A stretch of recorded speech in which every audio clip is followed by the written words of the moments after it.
L'ouvreur Axel Desperes, ballon en main, mène le jeu. L'arrière Théo Atisogbe termine l'action. La section paloise, privée de plusieurs titulaires, fait confiance à ces deux jeunes à des postes clés pour défier l'Union Bordeaux-Bègles.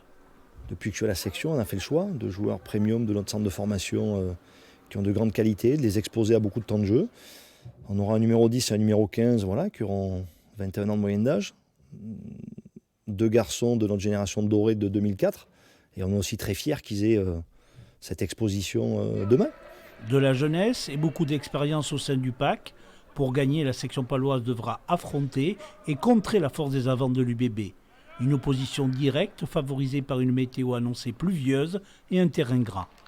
Avec la météo comme ça qu'on va avoir demain, on sait très bien que ça va dépendre de nos jeux d'avant. Donc ça va être tout ce qui est ballon porté, la mêlée. Donc quand j'ai dit qu'on est préparé, on est armé, je pense qu'on a bien bossé là-dessus. Et il va falloir continuer tout ce qu'on fait du bien depuis un petit moment. Dans ce championnat, si on veut survivre, exister, il faut que notre rente soit une forteresse. Donc demain, on sait qu'on sera attendu par le public. Donc on a vraiment envie de les rendre fiers et de faire une grande prestation demain.